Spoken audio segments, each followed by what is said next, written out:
So, good morning, everybody. Thank you very much for coming.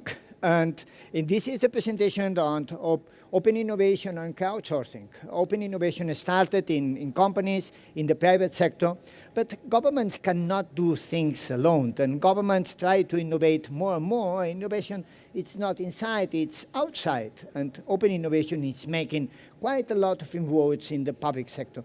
So today we have a very nice panel from South Korea to Mexico to the US and Europe, UK.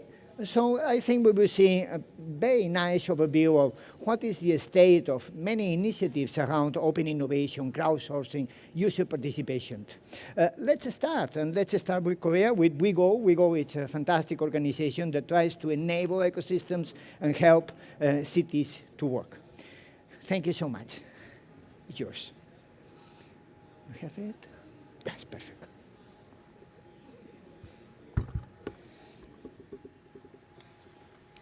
Okay, let's get started. Good morning or good afternoon, everyone. My name is Young-sook Nam. I'm the Secretary General of WeGO. WeGO is the World E-Government Organization of Cities and Local Government. We are a network of 114 cities and national ICT institutions around the world, focused on ICT and e-government with a view to promote sustainable urban development. It's my great pleasure to be in Barcelona, which is one of WeGo's vice president city. And I also like to acknowledge Porto Alegre, which is an active WeGo member since 2014.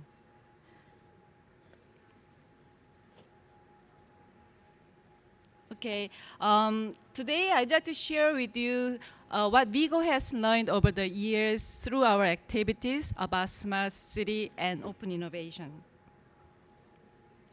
My first point concerns the role of city government in open innovation. Open innovation has taken over as the premier paradigm for building smart cities.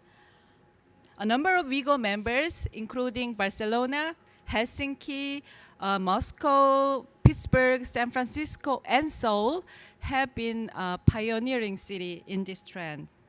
Open innovation is the missing link between technology and people and has the potential to make the cities truly smart.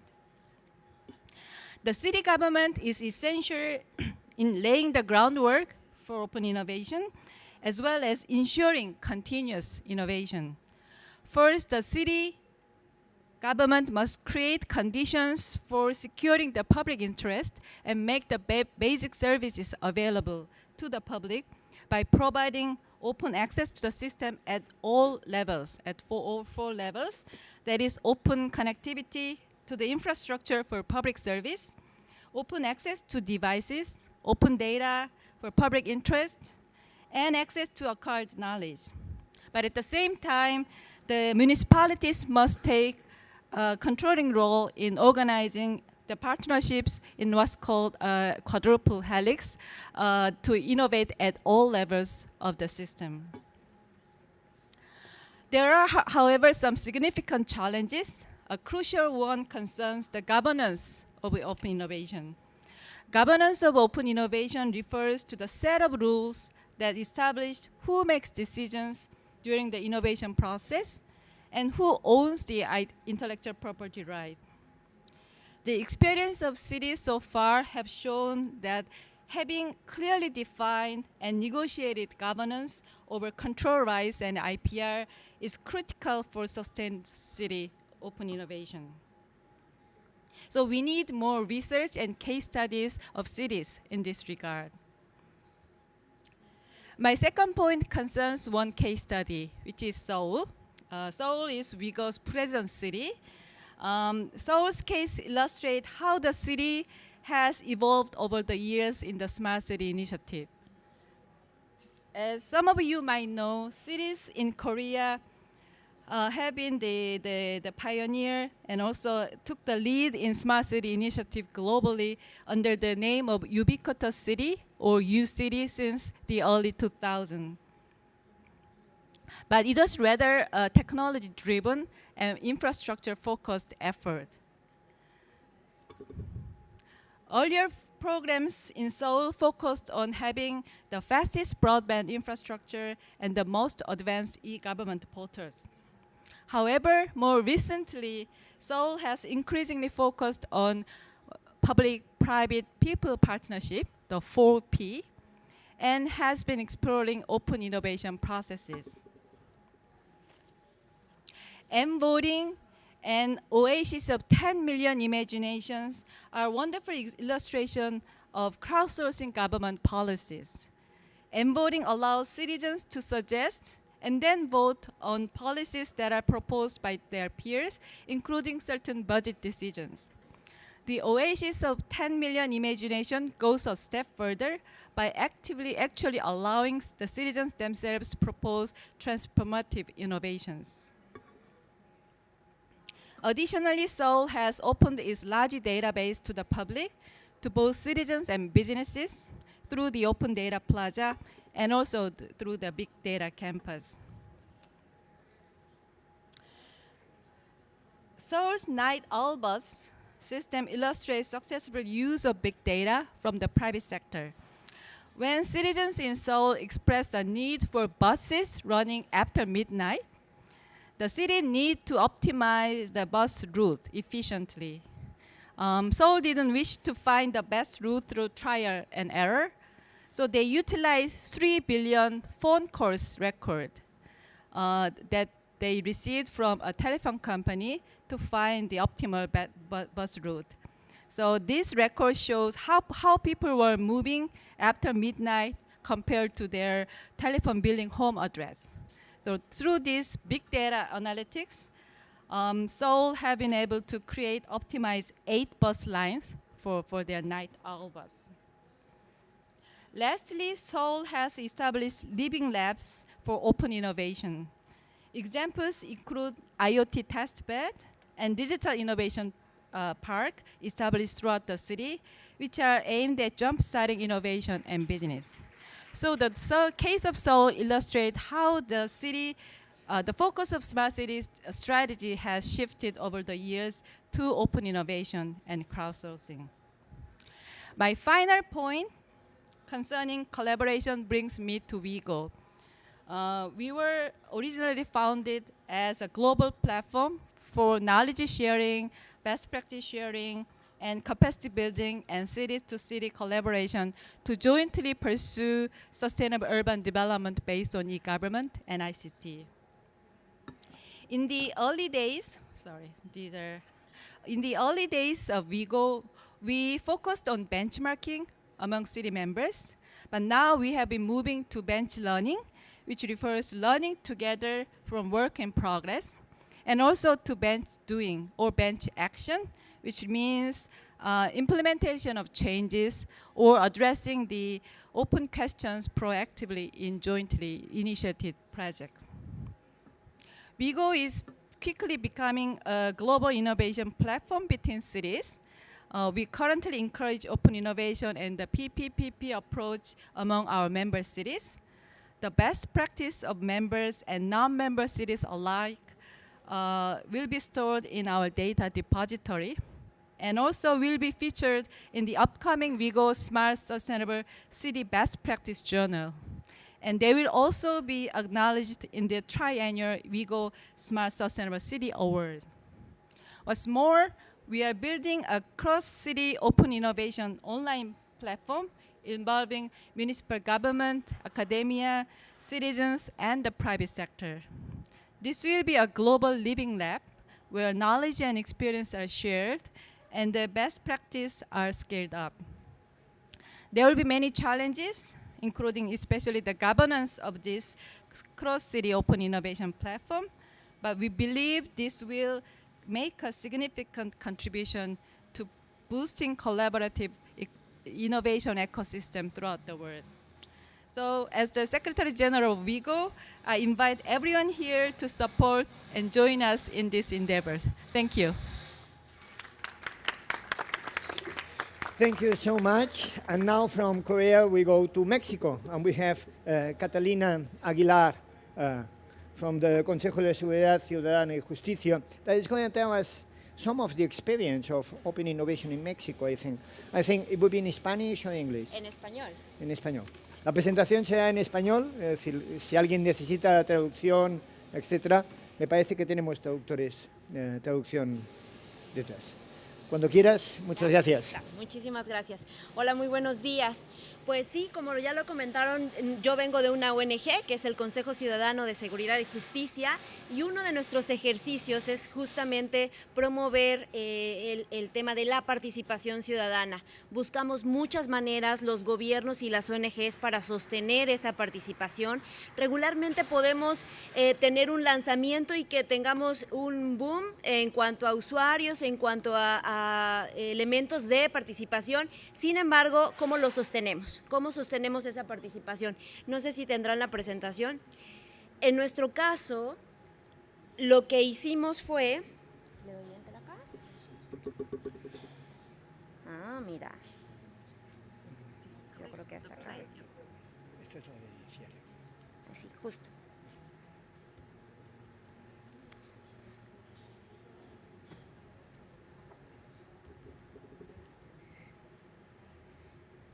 Perdón.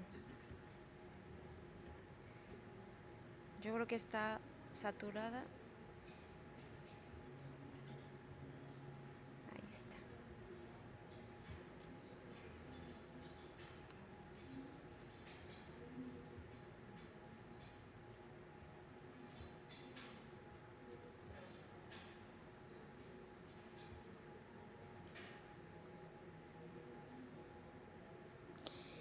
Utilizamos el WhatsApp como una herramienta de contacto con los ciudadanos. En México, nosotros tenemos que el 63% de los ciudadanos no quieren denunciar los delitos. En México la seguridad es un problema grave para los ciudadanos y no denuncian por desconfianza en la autoridad, por una actitud hostil de parte de las autoridades, por miedo a que lo extorsionen o porque consideran que es una pérdida de tiempo.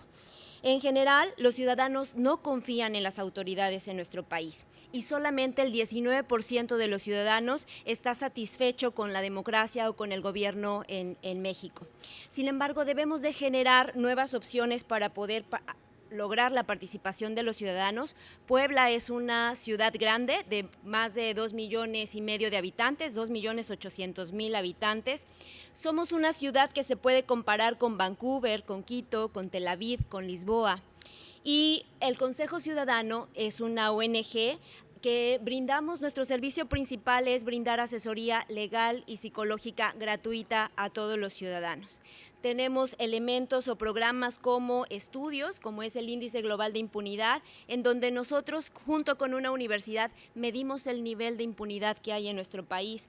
Vida Plateada, que también es un programa en donde ayudamos y damos una identificación metálica a todos los adultos mayores para que en caso de que se extravíen y en caso de que olviden en dónde viven, etcétera, podamos asistirlos.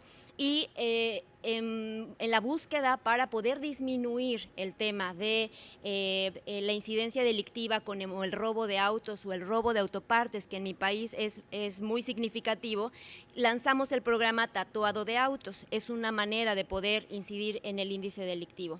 Sin embargo, nosotros queremos ser una organización que propone y justamente queremos transitar del descontento, de la apatía social a una propuesta en concreto. Y desde esa perspectiva utilizamos el WhatsApp, que es una plataforma gratuita, universal, para poder recibir los reportes de los ciudadanos. En poquito tiempo hemos recibido más de 80,000 reportes y justamente estos reportes que hemos recibido en menos de un año, que fue un éxito total, se logró también gracias a la colaboración y a la escucha del Ayuntamiento de Puebla. Justamente es ahí a donde hacemos una alianza estratégica en donde una ONG recibe y capta las denuncias y los reportes de los ciudadanos, los canalizamos, los jerarquizamos y la plataforma de el 072, que es el del Ayuntamiento de Puebla, los recibe y los canalizamos.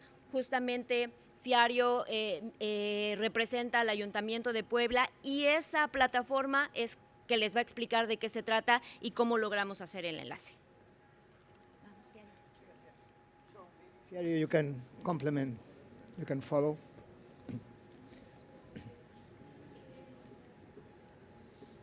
Buen día a todos.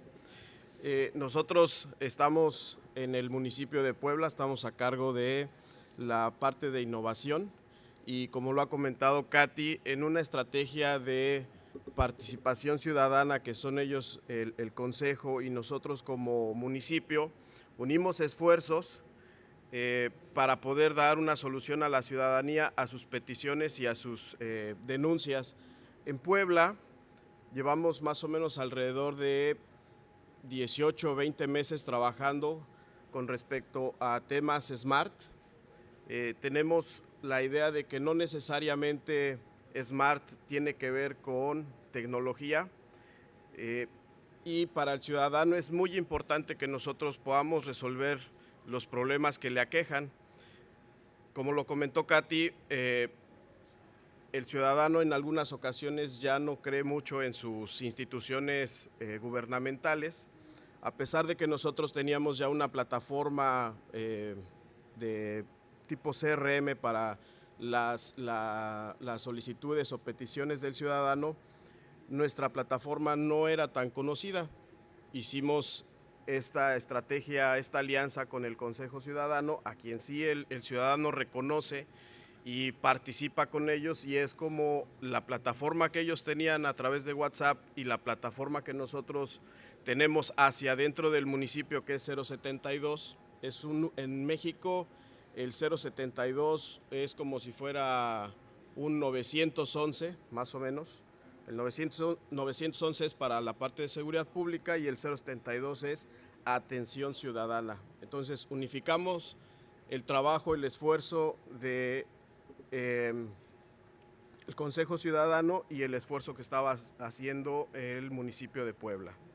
Bien, decíamos que en el marco Puebla el año pasado se eligió como ciudad en Latinoamérica para el tema Smart City. De hecho, el Congreso para Latinoamérica de Smart City fue en Puebla este año, en febrero de 2016, y para entonces ya teníamos la herramienta.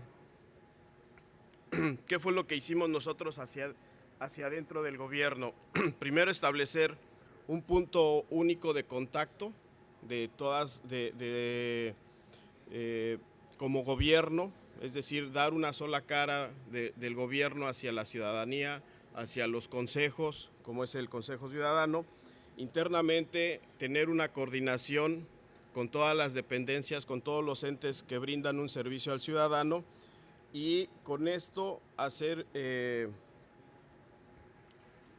una organización interna que permitiera darle solución al ciudadano, darle solución con respecto a temas de servicios públicos, temas de solicitudes de información de parte del ciudadano, todo esto con un tiempo de respuesta óptimo y con un tema de organizar las tareas hacia adentro del municipio que permitieran darle salida a todas estas peticiones.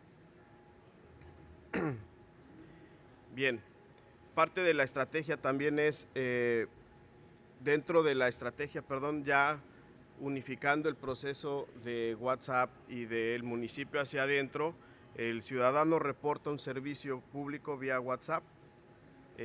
Este WhatsApp es atendido por el Consejo Ciudadano y lo reporta hacia adentro del municipio de Puebla. Una vez que está dentro del municipio, el reporte es trabajado por las distintas áreas que componen al municipio y que sobre todo dan atención al ciudadano. Se trabaja el reporte, se da un resultado final y este es comunicado al ciudadano. En todos los casos hay algo que concluir en todos los reportes. El ciudadano lo único que solicita es que se le atienda, ¿no? ¿Cuánto tiempo tardemos para darle solución? 2 horas, 2 días, 2 meses, pasa a segundo término. Lo que nos hemos dado cuenta como funcionarios públicos es el ciudadano busca una respuesta, una atención, y eso es lo que estamos haciendo en este momento en la ciudad de Puebla. es el número con el que se reportan al WhatsApp las solicitudes y el número de ciudadanos que nos han contactado, 53.901. Bien, con esto nosotros como municipio lo que tratamos de hacer es fortalecer la imagen de nosotros como funcionarios públicos hacia la sociedad, combatir la percepción de una administración ineficaz, como lo comentaba Catalina, pero además, con toda esta información, lo que también queremos es hacer más ágil la solución hacia el ciudadano. Es decir, el municipio hasta antes de esta estrategia tenía desagregados los servicios y no sabían cuánto podían tardar para dar solución a un bache, no sabían cuánto tiempo podían tardar para atender la poda de un árbol. Con esta herramienta lo que hacemos es concentrar información del servicio, del ciudadano, los tiempos y cuáles son los servicios que más se solicitan, permitiendo con esto planear y diseñar estrategias a corto y mediano plazo y poder dar respuestas más rápidas al ciudadano. Bien, esta plataforma de 072 mayormente da respuesta a peticiones que tienen que ver con alumbrado, con bacheo, con poda de árboles, y estos serían los que están en el 72%. Pero también tiene que ver mucho con dar respuesta a solicitudes de información de a dónde se puede dirigir el ciudadano para recibir un servicio, ya sea el pago de predial, el pago de impuesto para solicitar permisos de construcción, etcétera.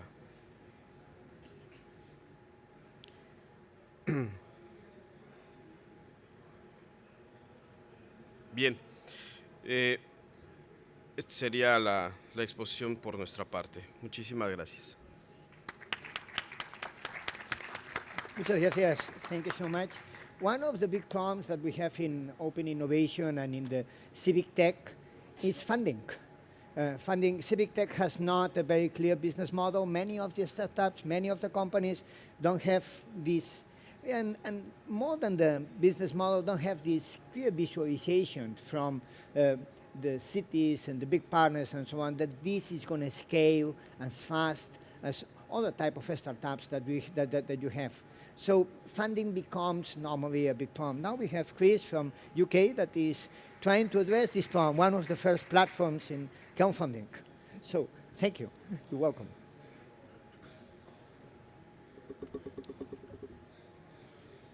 Let me get this right. Okay, hello everybody.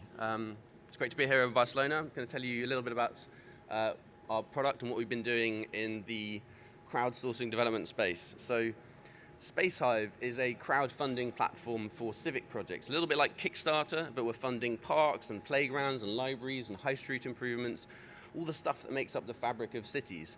And of course, the idea of crowdsourcing civic projects is not fundamentally new. People have been doing it for hundreds of years. Here's an article from a newspaper back in the time when they were trying to find a pedestal for the Statue of Liberty, and a newspaper baron, Joseph Pulitzer at the time, called for the citizens of New York to contribute small amounts of money en masse in order to pay for this piece of infrastructure.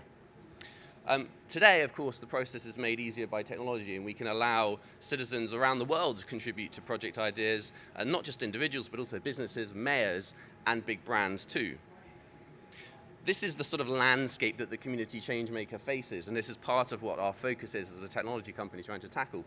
If you're a local businesswoman with an idea, or a citizen who's trying to change a green space, you face a world of pain. Where do you find the money? How do you get permission? How do you persuade the relevant people that what you're trying to do is viable?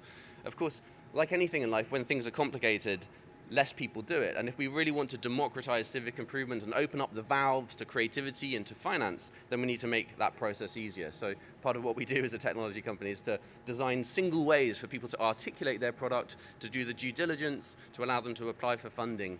And in consolidating all of that process, then we can make it easier for people to get project ideas off the ground. So a few examples of some of the things that we do.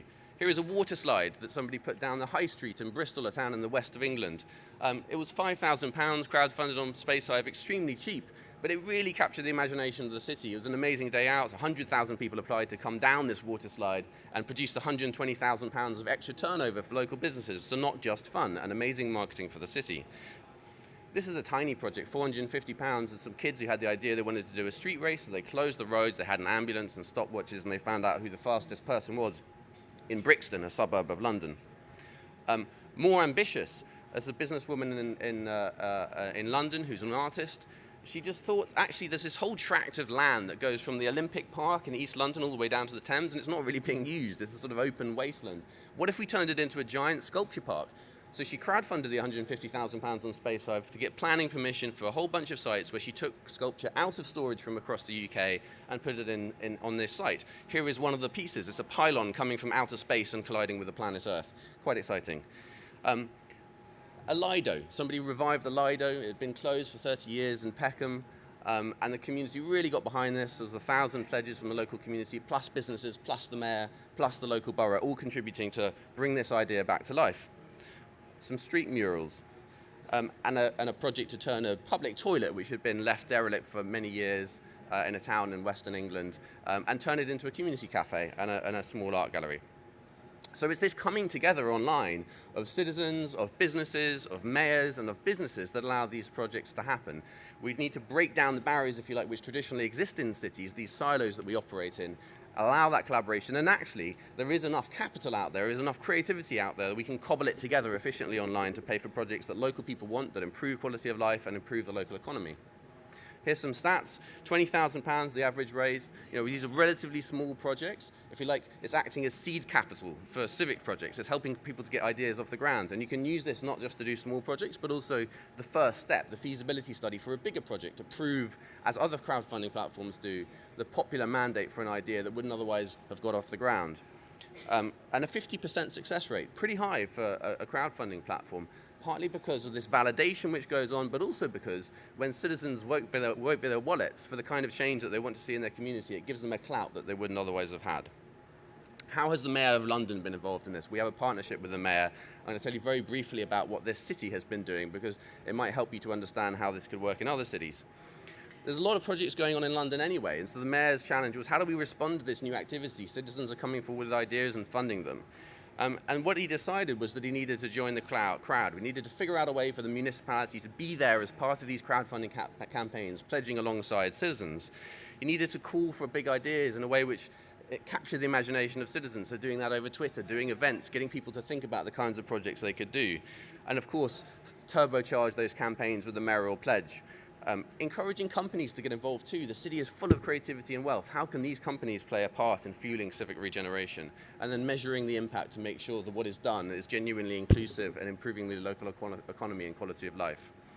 Some quick stats to show you the impact. A 2,000% increase in pledging activity after the mayor pledged. It really makes a difference to campaigns. 6,000 local businesses and boroughs and other organisations are now pledging alongside the mayor to fund regeneration projects. This is the exclusive way that the Mayor of London now funds community regeneration. 1.8 million raised, we'll be scaling it up to 20 million next year, and a 350% increase in the mayor's budget so far. Here's his page. Here's some of the work that we've been doing in the community to inspire people to come up with ideas. This was a live crowdfunding event, and you can see there the mayor tweeting about some of the projects they've backed. So just to end with a thought, if you do represent a city and you're interested in this approach, you might think about how crowdfunding could help to bring your spaces to life. Do come and see us later on if you'd like to have a chat. Thank you very much. Thank you very much, Chris. Well, after funding, the next thing is acceleration and incubation. More or less the same kind of problem. Very few companies are doing civic tech acceleration. Here in Europe, we have civic tech in Amsterdam, and pretty much not many more. And here you have Stephen from Chicago that is going to tell us about their initiatives in the other side of the Atlantic.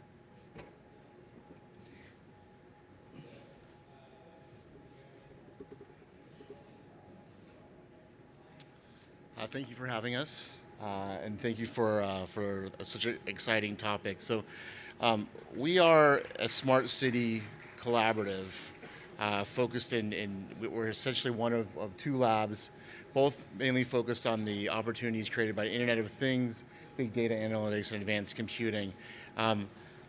Most important is we focus on the whole notion of bringing, in this case, the crowd together to solve big problems.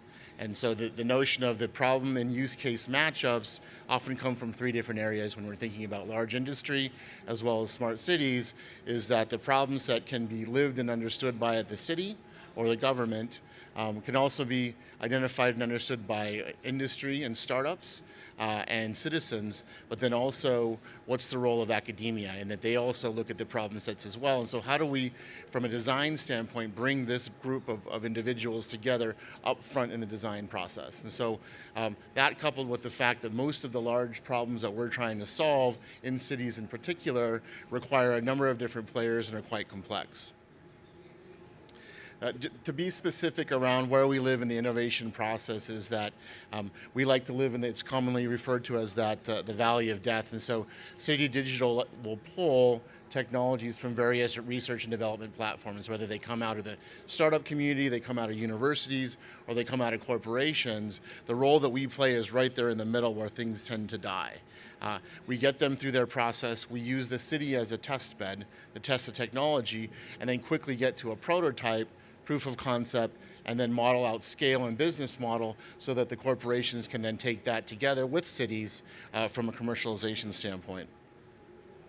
This is probably a funneling process that many of you have seen before, but we adhere to things like agile development. We adhere to things like lean startup as well as business canvas, and we run two value streams together in parallel. One is we want to make sure to get to that minimum viable pilot or minimum viable product so that we're making sure that we're solving the right problem for the right user, but at the same time we want to make sure that there's a viable business model so that when we do prove it in a city, we see all of the value propositions that you see on the right there, where how do we think about commercialization of a new technology solve for a city? Is it licensed IP? Is it a new product? Is it a joint venture? Is it a new startup?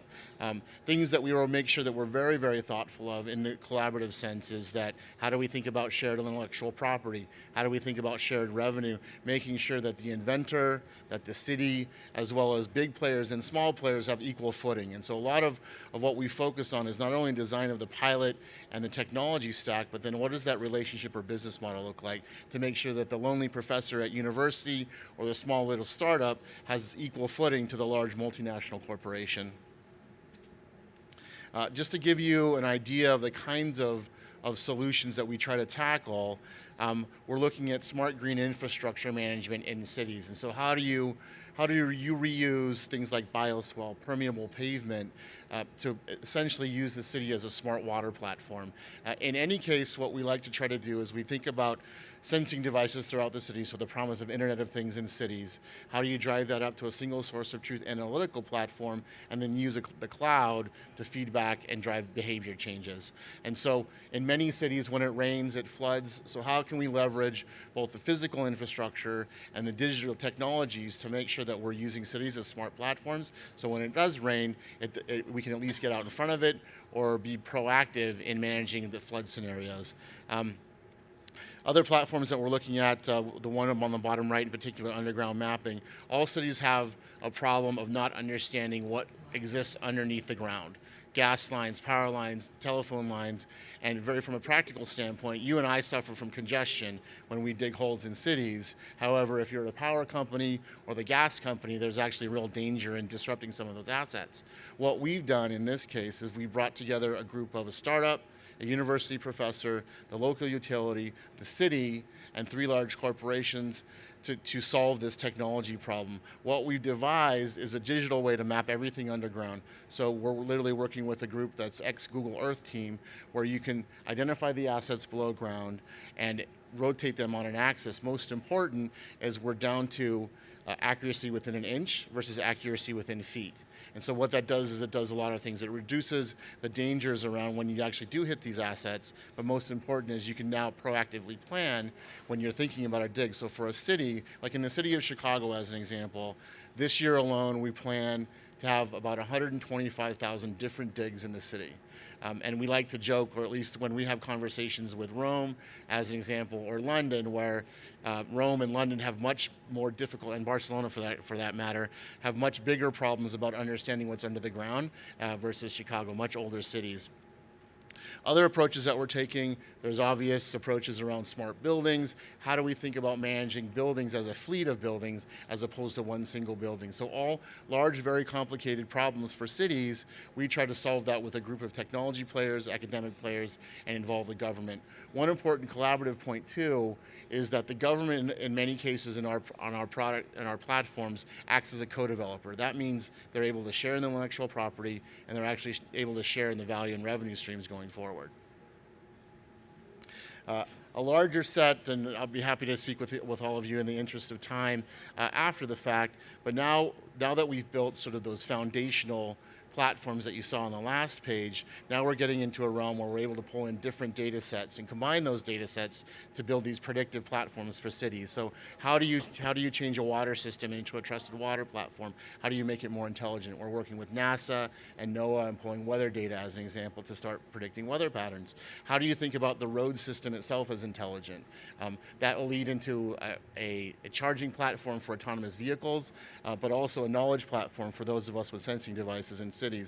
How do we think about mobility in cities? So how do you think about moving things and moving people? Again, once all the sensing devices are in the city, we can start building these data platforms that allow us to be much more predictive.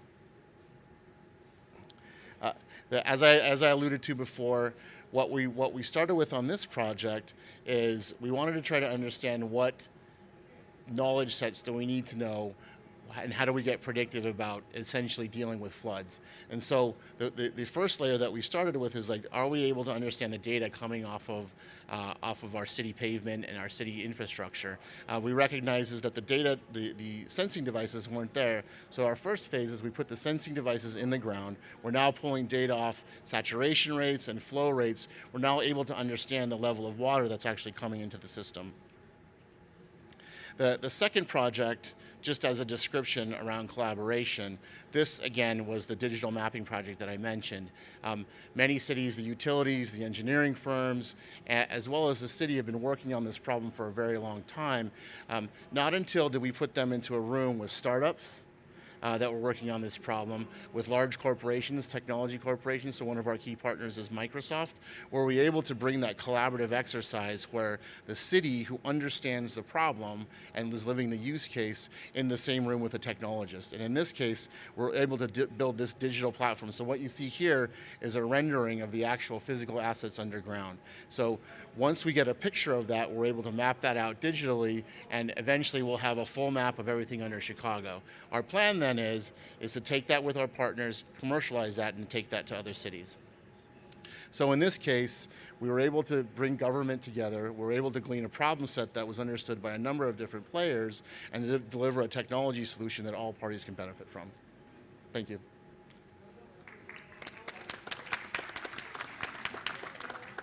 So thank you so much, very interesting.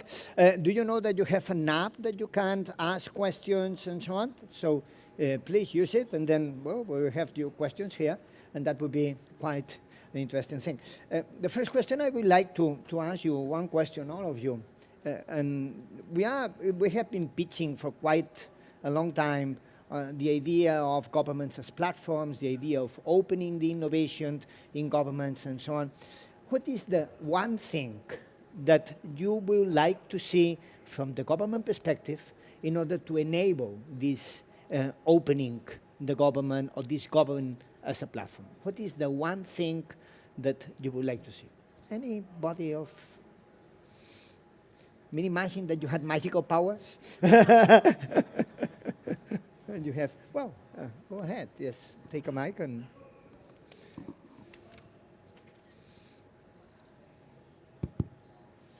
Gracias. Bueno, desde la perspectiva de gobierno, yo lo que diría es, muchos gobiernos estamos optando por abrir nuestra información al ciudadano.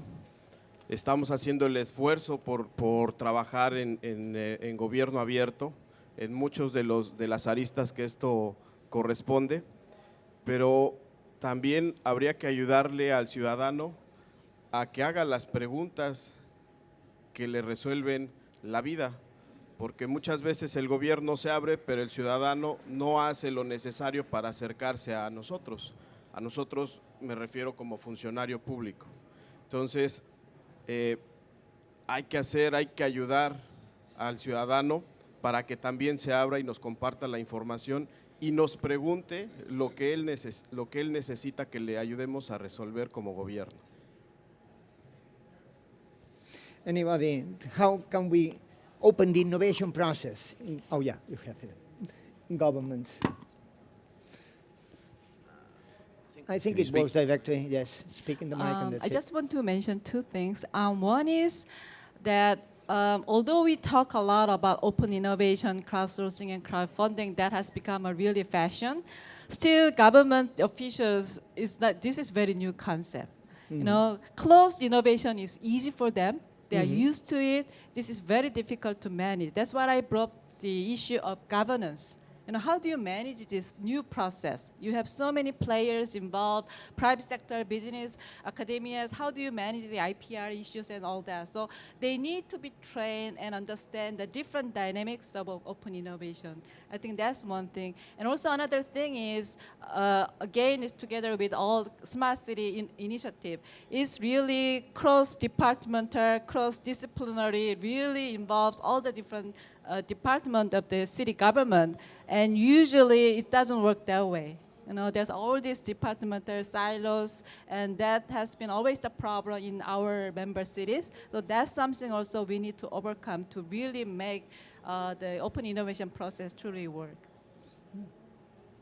Yeah, just to add on that briefly, I mean, I agree with both those points. I think one of the big challenges if you want to have a platform which feels open for government is not just designing processes and systems and making data available, but actually it is about the tone, it is about the way that the government communicates with citizens, it is about that sense of parity, that people feeling that they can access whatever the service is. And I think people underthink the importance of user experience and tone and the communications aspect of things quite a lot.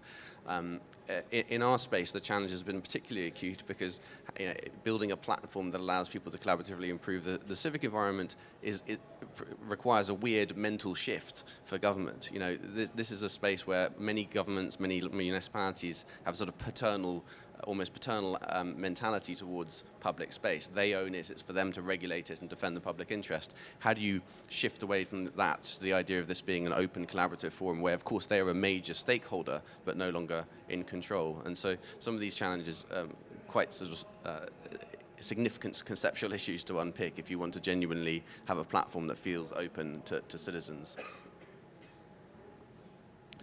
Yeah, I would echo both of those sentiments. I think governance is extremely important. Go all the way to putting people in place that have that the notion of open collaboration. So whether it's a chief data officer or a chief innovation officer, but designating that as a role. The other piece of it is putting in an environment that allows for the collaboration. I think at least this is very much what we see in the US, where the lines between procurement and collaboration are difficult to cross because it's cloudy, and then everything that we're talking about here are new technology deployments that require collaboration. And so at that governance level, creating a real collaborative environment where you can have an open conversation about a real technology solution, and then managing the technology players to make sure that this is not simply just a sales opportunity for them, and otherwise, unfortunately, then you get that adversarial relationship comes back, which is the cities won't share or the citizens won't share because the technologists are simply just trying to sell something. Now, at some point, technology does get sold. But the point being is that you need to leave that out of the collaborative piece. It's critically important. Mm-hmm. Oh, wonderful, thank you so much. Opening the public procurement probably it's one step that will solve at least some of the problems. Here we have another question it says, how can crowdsourcing be effective in areas where municipalities are not fulfilling basic service? And where can this motivation come from? And I don't know if it's clear enough or, okay. En este caso, el tema del crowdsourcing es justamente la participación de los ciudadanos. Eso es lo importante y eso es lo que a esta estrategia le da la fuerza. ¿Qué tanto se involucran los ciudadanos en los proyectos que se presentan? ¿Qué tan convencidos están de call to action, de actuar de alguna manera y de participar? Creo que para el tema de los servicios básicos, como en mi país, y habría que considerar los países en donde las diferencias entre los habitantes es mucha, es decir, en donde el ingreso, en mi país, más del 50% de los ciudadanos son pobres y no adquieren o no tienen los elementos para tener una calidad de vida mínima, y por lo tanto la participación en este tipo de plataformas tendrían que generarse o buscarse desde otra perspectiva, ¿no? Desde una participación, las ONG somos un factor muy importante, justamente los tenemos que fomentar e invitar a los ciudadanos para que también se involucren.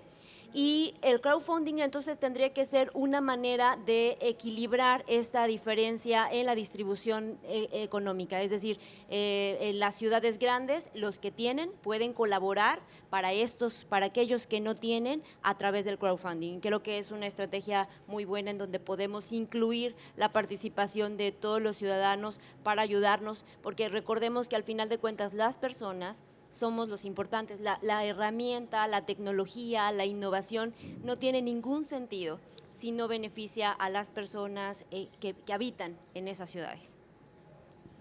Any more ideas? Yeah. Just to add to that really briefly, I mean, from our perspective, the participation in civic crowdfunding has actually mostly impacted more deprived communities. It tends not to be taken up in wealthier areas. That's not to say that it's as inclusive as it can and should be, but it is falling naturally in communities where there is a sense of community, where there is a real need for funding. The participation barrier is quite low. So in the UK, and there are lots of different versions of this around the world, but in the UK, you know, the minimum pledge is £2. Actually, that makes it pretty accessible for people. And when people vote with their wallets for the change they want to see in their community, and then a few weeks later they see the thing being created, the playground, the high street improvement, whatever it is, it's a very powerful experience for them. It's a sense of direct democracy. They can actually make stuff happen. And so actually in more deprived communities, as long as you've got sort of co-funding coming in, whether it's from companies or the government or whatever, to help them do things which otherwise not have the capacity to do, it can still provide a very powerful vehicle for participation of citizens that genuinely does unlock new capital and creativity. Mm-hmm. Do we have any more questions from the public? Please, go ahead. Here you have a mic, and then you can pose your question. We'll be happy. Yeah. It's very close to you. Hi. Okay. Hi, good morning. I'm Sara Piacentini, and I'm a researcher of Young European Leadership. So I hope my question is not too critical, but take it as a researcher question. So all of your first of all, congratulations for the success of your projects and your companies, and for the innovation that you're bringing to citizens. About the use of data and technology and of monitoring the behaviors of citizens, have you ever been challenged with this ethical question of collecting the data of the citizen, collecting their behaviors, and maybe a sort of restriction of citizens' feeling of freedom or whatever? Thank you. Bueno, en nuestro caso como una ONG, por supuesto que tenemos la parte ética de poder respetar los datos del ciudadano, es decir, no lo utilizamos para otra cosa que no sea lo que él nos haya pedido, que en este caso son los reportes. No utilizamos sus datos para absolutamente nada más y sabemos que son bases de datos enormes, en nuestro caso ese es el éxito, son más de 50,000, esos más de 50,000 reportes a través del WhatsApp, pues tú tienes su celular. Cualquier otra empresa pudiera decirte, te compro tu base de datos y tienes una focalización muy específica, sin embargo, desde nuestra perspectiva, justo esa es la confianza que tenemos que generar. Y creo que las empresas también están en ese tema de respetar esos datos en el objetivo para los cuales fueron solicitados. Hay una legislación, en mi país hay una legislación al respecto, es muy específica y cada vez es más estricta y más exacta del uso de datos personales, justamente. Any more? Just a quick comment.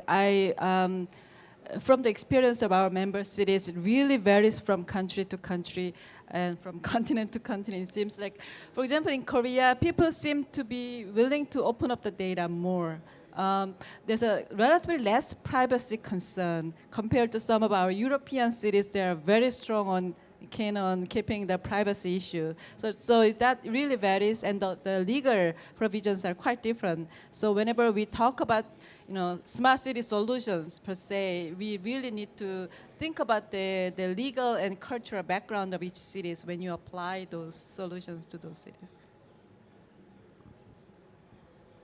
So I think we face some of the same things where we're seeing the European cities tend to be more concerned about privacy versus what we see in the US. The other thing that we're seeing around data is the notion of security being very important. And so when you're looking at the different groups of data, you have certain bodies of information that are critical to cities that can't be shared, right, for good or bad reasons, but need to be protected.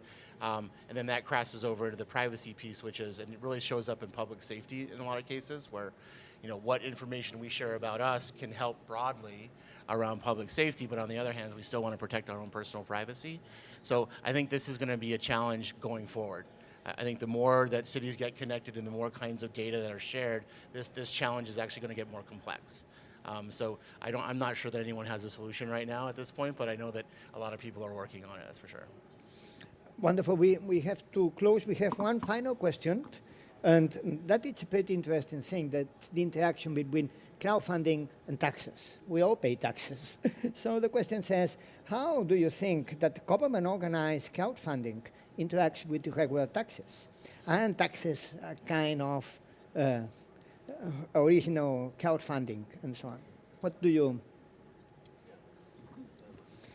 So from my perspective, this is definitely not a replacement for taxation, and it's not meant to allow the government off the hook for its commitments.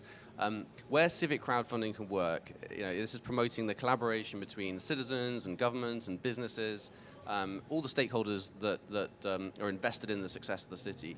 It works well in that penumbra, that overlap between the government's core responsibilities and those issues which are of pure private concern. And it can facilitate added extra improvements to cities in that space. So you're never going to get people crowdfunding streets and bollards and traffic lights and so on and so forth. But what about the example I showed you where we're going to turn a public toilet into a cafe? Is that a core commitment of the government? Not really. But the government can still make some contribution to that. Maybe 10%, maybe 5%, maybe 30%. And I think that's where this model can be really powerful. Perfect. Any more? Yeah, I think for us, so we have a project right now where the business model is the city actually doesn't pay for the software platform. It's a subscription model that other players like engineering firms and utility firms, I would completely agree here. I think that the way we look at creative funding sources, in the case crowdfunding, is a way to get these projects off the ground. But I wouldn't look at them, and we definitely don't do that either. We don't look at this as a replacement for revenue for cities and therefore their responsibility of delivering services, but think of it more of kickstarting. So how do we get these projects off the ground? Because that tends to be the challenge, is you have an experimental project, how do you get that off the ground to where a procurement decision can be made? It's that piece that's really critical. There's a big gap there. Okay, wanted to say something? Gracias. Desde dentro del gobierno, ¿cómo estos impuestos pueden ayudar a que proyectos como los que hemos presentado se hagan realidad? Dentro del gobierno abierto hay una parte que es colaboración y participación, y en el municipio de Puebla el presupuesto participativo, es decir, el presupuesto que el gobierno municipal pone hacia los ciudadanos para que los ciudadanos hagan propuestas y estas propuestas sean llevadas a cabo mediante ese presupuesto o esa parte del presupuesto que es definido por las personas a través de encuestas o a través de propuestas que son evaluadas tanto por consejos, universidades, por iniciativa privada, y entonces el gobierno canaliza este presupuesto para estos proyectos. Okay. So, thank you very much. Open innovation has been around for quite many years, since 2003. but open innovation in the public sector is still very new, so it's work in progress. Thank you very much to everybody, and thank you to all you all for coming.